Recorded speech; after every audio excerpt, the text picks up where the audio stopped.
Hello and welcome to the award-winning Gutter, coming to you from the heart of Liverpool. It's me, Rob Gutmann, in the chair.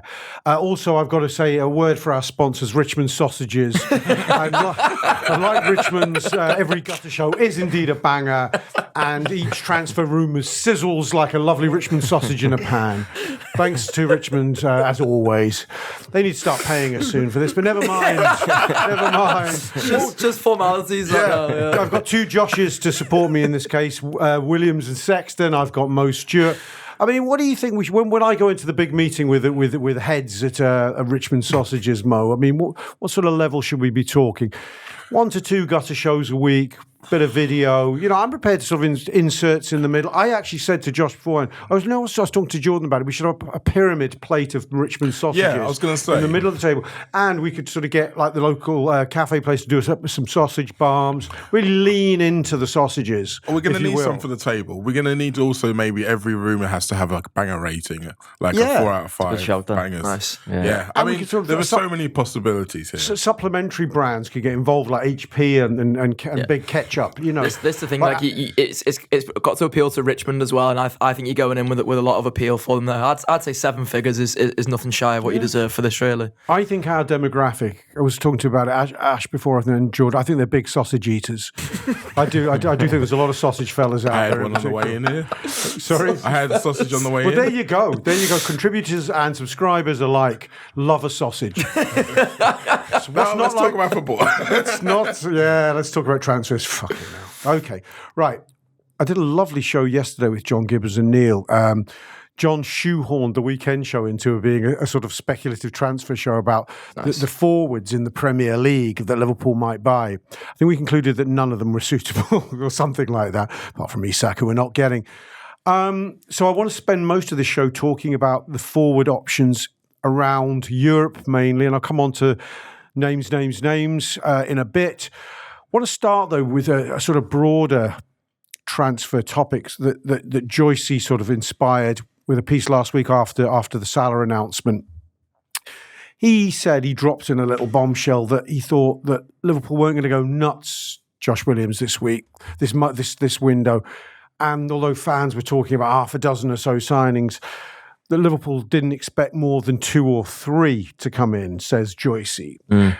Unless there are significant sales, is always the in brackets caveat, which is fucking everything, quite frankly. Were you aware of this? What did you read into this? No, I wasn't aware of that. You are now, mate. Yeah, I am now. Yeah. Hot take. No, I think my take on it has been. It depends what people determine to be a big summer to be. If you get what I mean. Like some would view it as spending a lot, but you could spend a lot on 2 or 3 players. Some would view it as a quantity thing where you're getting in 6 players or 7 players or whatever.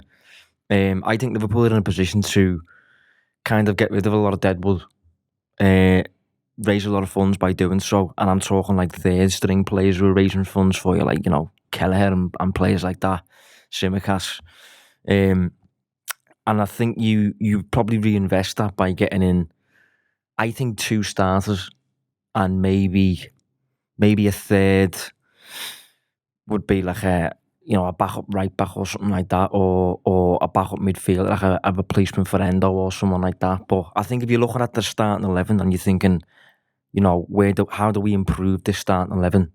For me, there's 2 spots in which you do it. So, you know, maybe that's what Joyce is on about. I would assume that sort of thing is where he's going with it. As in, like, you know, if you're improving the actual team that plays every week, there's not a lot of scope to do that if the team's champions and they're going to pick up like 90 points and that. So that would be my take on it. Like, yeah, it's interesting, Mo.